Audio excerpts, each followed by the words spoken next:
जहाँ से हमारा पिछला एपिसोड एंड हुआ था, ये एपिसोड हमारा वहीं से स्टार्ट होता है। उससे पहले मैं आपको इसका थोड़ा प्रीव्यू दे देता हूँ। जो पिछले एपिसोड में जो हमारे मेन कैरेक्टर की वाइफ होती है, वो उसे चेक करने के लिए जाती है कि मेरा जो पति है वो है कौन सा और उसकी हरकतें क्या है। वो एक बार हमारे मेन कैरेक्टर को देखने जाती है, लेकिन वो इंप्रेस हो जाती है और देखते हैं फिर आगे क्या होता है। हमें फर्स्ट सीन में ग्रैंड पैट्रियार्च दिखाए जाते हैं, जो हमारे मेन कैरेक्टर मतलब हमारी जो हुइन की मदर से पूछते हैं, क्या तुमने हुइन और हमारे मेन कैरेक्टर को देखा है? मुझे वो सुबह से कहीं दिख नहीं रहा है। जब मैंने उन दोनों को देखा था तो मुझे ऐसा लगता है उन दोनों के बीच में कुछ चल रहा है। फिर जो हुइन होती है वो ग्रैंड पैट्रियार्च से कहती है, मुझे ऐसा लगता है कि उसने रिजेक्ट कर दिया हमारे यंग वॉरियर को।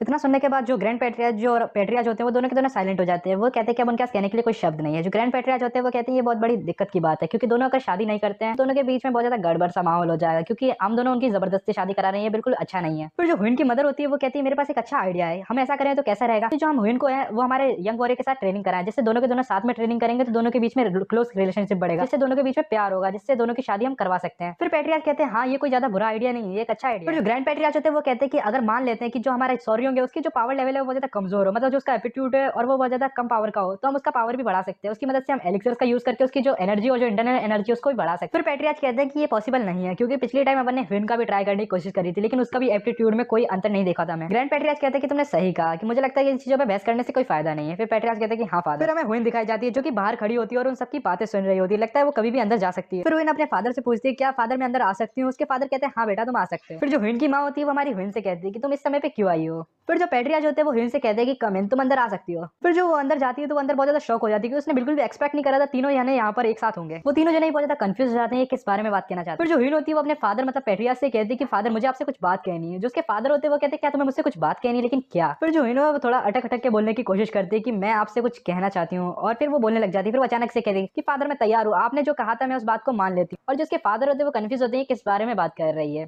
फिर पैट्रियार्च कहते हैं कि तुम किस बारे में बात कर रही हो, मुझे कुछ समझ में नहीं आ रहा है। फिर जो हमारी ह्विन होती है वो कहती है कि मैं उस बारे में, और फिर जो उसकी मदर होती है वो कहते हैं कि तुम समझे नहीं, ये हमारे यंग वॉरियर के बारे में, सॉरियों के बारे में कह रही है। लगता है सॉरियों ने तुम्हारा विश्वास जीत लिया। फिर जो ह्विन होती है वो अपने पेरेंट्स से कहने की कुछ कोशिश करती है, फिर वो शांत हो जाती है। फिर हमें दिखाई देता है जो ह्विन की मॉम होती है वो समझ जाती है, वो कहती है तुम समझ रहे हो ये क्या कहना चाहती है। और जो ह्विन के फादर होते हैं वो कहते हैं कि मुझे ऐसा लगता है कि किसी लड़की ने कहा था मुझसे कि मुझे उसमें कोई इंटरेस्ट नहीं है, वो मेरे को बिल्कुल भी डिजर्व नहीं करता। ये बातें सुन के जो ह्विन होती है बहुत ज्यादा ब्लश करने लग जाती है, और वहाँ पे वो हमारे पैट्रियार्च से कहती है कि फादर जो सॉरी होंगे उसने मुझसे वादा किया कि वो दुनिया में सबसे ज्यादा ताकतवर बनेगा, उसने मुझसे वादा किया कि वो इस पूरे हेवंस में सबसे ज्यादा पावरफुल बनेगा। जो पैट्रियार्च होते हैं ये सुन के बहुत ज्यादा हैरान हो जाते हैं, वो कहते हैं क्या पूरी दुनिया में सबसे ज्यादा ग्रेटेस्ट, लेकिन कैसे? जो ह्विन की मदर होती है बहुत ज्यादा खुश होती है, वो कहती है कि माय डियर कितनी ज्यादा अच्छी बातें कही है उसने। पैट्रियार्च कहते हैं क्या तुम मुझे और बता सकते हो कि उसने और क्या क्या कहा? फिर ह्विन कहती है वैसे तो हालांकि उसका जो टैलेंट है वो सिर्फ 10 पॉइजन बॉडी, वो अपनी बॉडी के अंदर सिर्फ 10 पॉइजन को रख सकता है, लेकिन उसने मुझसे वादा किया कि वो दुनिया में टॉप 10 पॉइजनस क्रिएचर्स का जो वेनम है उसको अपनी बॉडी में एक्सट्रैक्ट करेगा और पावरफुल बनेगा। सॉरी ये सब मेरे लिए करेगा उसने कहा था। फिर जो ग्रैंड पैट्रियार्च होते हैं वो हंसने लग जाते हैं, वो कहते हैं कि लगता है उसके अंदर कुछ ज्यादा ही हिम्मत आ गई है कि वो टॉप 10 क्रिएचर्स को पकड़ना चाहता है और उनका वेनम लेना चाहता है। फिर ह्विन की मदर कहती है कि लगता है कि तुम्हें हेवंस की तरफ से बहुत ज्यादा अच्छा इंसान मिला जो तुम्हें अच्छे से प्यार कर सकता है। फिर जो ह्विन होती है वो अपनी मदर से कहती है कि मैंने उससे कहा था कि जब तक वो मेरी एज का ना हो जाए, जब तक मतलब जब तक वो 18 प्लस का नहीं हो जाता और तब तक 3 साल के अंदर ही अंदर वो टॉप 10 क्रिएचर्स में से किसी एक को नहीं पकड़ लेता, तब तक मैं उससे शादी नहीं करूंगी। मुझे ये अजीब लग रहा है, क्या वो ये मेरा रिस्पॉन्स समझ पाएगा? फिर जो ह्विन के फादर होते हैं वो कहते हैं कि तुम्हें एटलीस्ट 3 जानवरों के नाम तो लेने ही चाहिए थे कि उसको 3 का वेनम लाना है, तुमने तो बस एक का ही कहा, ये बिल्कुल भी अच्छी बात नहीं है। फिर जो ह्विन की मदर होती है वो कहती है थोड़ा मुश्किल रहा होगा कि उसे समझाना।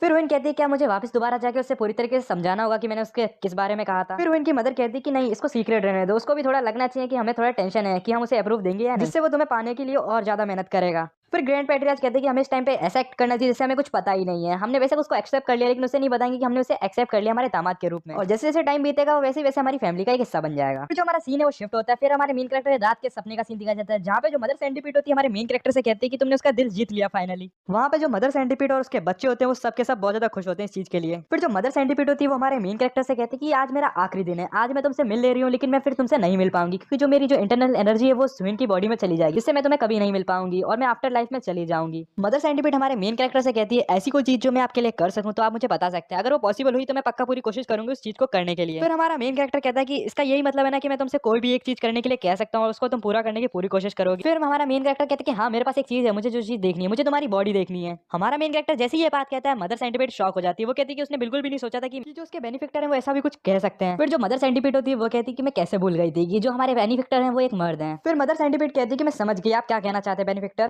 मदर सेंटीपीड अपने मन के अंदर कहती है कि मुझे ऐसा लगता है कि जो उनकी वीकनेस है वो लस्ट है। फिर हमारा मेन कैरेक्टर मदर सेंटीपीड से कहता है क्या इसके लिए तुम्हें ये सब करना जरूरी है?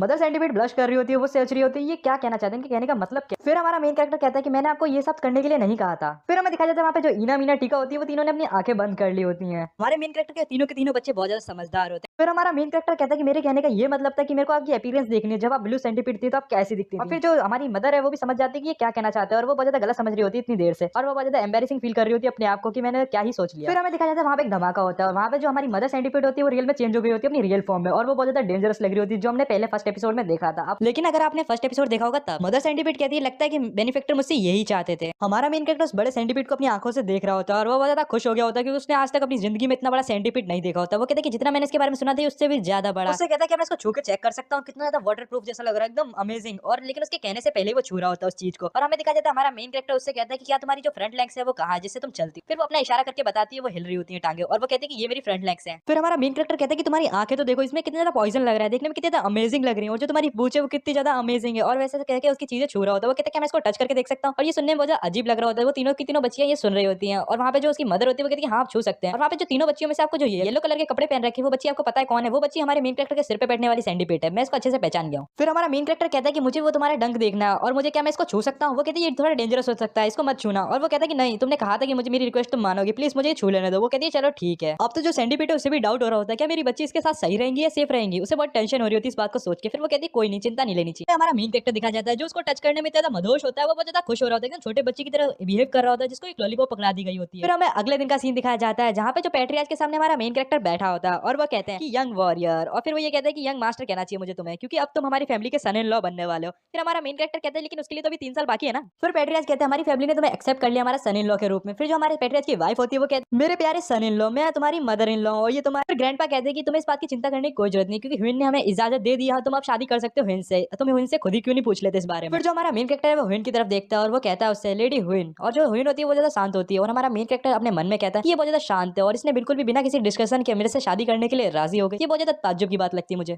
फिर जो हमारा मेन कैरेक्टर है वो सबकी तरफ देखते हुए कहता है कि आपका बहुत बहुत शुक्रिया जो आपने मुझे फैमिली में एक्सेप्ट किया, और आपकी गाइडेंस का बहुत बहुत शुक्रिया। हमारे मेन कैरेक्टर की बातें सुन के पैट्रियार्च और ओल्ड मैन दोनों के दोनों हंसने लग जाते हैं। हमारा मेन कैरेक्टर कहता है मैंने कोई जोक थोड़ी मारा ये आश्रय में। फिर हमारे मेन कैरेक्टर के ससुर जी हमारे मेन कैरेक्टर से कहते हैं कि सॉरी मैं तुम्हें इन सारी चीजों से पहले मैं तुम्हें अपनी जो पॉइजन मार्शल आर्ट्स है उसे सिखाने से पहले मैं तुम्हें कुछ और चीज दिखाना चाहता हूँ। हमारा मेन कैरेक्टर कहता है कि वो क्या है। पैट्रियार्च कहते हैं मैं तुम्हें हमारे यहाँ का 10,000 पैलेस दिखाने वाला हूँ, मैं गारंटी से कह सकता हूँ कि तुम्हें वहां जाके बहुत ज्यादा अच्छा लगने वाला है, क्योंकि तुम इन चीजों से बहुत ज्यादा प्यार करते हो। फिर पैट्रियार्च कहते हैं कि हम तुम्हारा इंतजार कर रहे थे, चलो हम वहाँ पे चलते हैं। और फिर हमें दिखाया जाता है कि वो उस हॉल की तरफ जा रहे होते हैं 10,000 पॉइजन हॉल की। फिर जो हमारे ग्रैंड पैट्रियार्च होते हैं वो कहते हैं कि हमारे यहाँ पे एक तरह का रिवाज है कि जब भी कोई बंदा हमारी टैंक फैमिली में नया बंदा आता है तो उसको हमारे जो 10,000 पॉइजन वाले हॉल में जरूर जाना होता है। फिर हमारा मेन कैरेक्टर कहता है कि मेरे को वहाँ जाने का बहुत ज्यादा बेसब्री से इंतजार है। फिर हमारा मेन कैरेक्टर अपने मन के अंदर कहता है मेरे इस पे कंट्रोल नहीं हो रहा, मुझे जल्दी से जल्दी वहाँ जाना है, क्योंकि मेरे को देखना है 10,000 अलग अलग तरह के पॉइजन कैसे होते होंगे और किस तरह के हैं वो पॉइजन, मुझे देखने के लिए इंतजार नहीं होता। फिर हमारे मेन कैरेक्टर की नजर उसके साइड में हुआन पे पड़ती है और वो उसको देख के बहुत ज्यादा हैरान हो जाता है। वो कहता है कितनी ज्यादा ये ब्यूटीफुल लग रही है, और उसकी जो खूबसूरती को देख के वो एकदम मन मगन हो जाता है, और वो कहता है कि ये कुछ ज्यादा ही सुंदर लग रही है, एकदम सेलिब्रिटी की तरह, और जो बाहर का बैकग्राउंड है वो भी बहुत ज्यादा अच्छा लग रहा है। फिर हमारा मेन कैरेक्टर सामने की तरफ देखता है जो उसके फादर इन लॉ और जो उसकी मदर इन लॉ होते हैं वो हंस रहे होते हैं। वो कहते हैं कि बच्चों अभी तो शुरुआत हुई है, तुम्हें भी देखना चाहिए कि तुम्हारे सास ससुर सामने खड़े हैं, तुम्हें इतनी ज्यादा लापरवाही से रोमांस नहीं करना चाहिए। जो हमारा मेन कैरेक्टर है वो ज्यादा एम्बैरेसिंग फील कर रहा होता है ये सबके वजह से। फिर जो ह्विन होती है वो हमारे मेन कैरेक्टर से कहते हैं कि तुम्हें चलते हुए देखते ही चलना चाहिए। फिर हमारा मेन कैरेक्टर कहता है कि हाँ मैं आपकी बात ध्यान रखूंगा। फिर हमें थोड़ी देर बाद का सीन दिखाया जाता है। फिर हमें 10,000 पॉइजन हॉल का सीन दिखाया जाता है जहाँ पे दो बंदे बॉडीगार्ड का काम कर रहे होते हैं। उधर एक बंदा होता है जो उन सबके बीच में खड़ा होता है और वो हमारे पैट्रियार्च को ग्रीट करने के लिए तैयार होता है। और जैसे हमारे पैट्रियार्च वहाँ आते हैं तो वो पैट्रियार्च को ग्रीट करता है।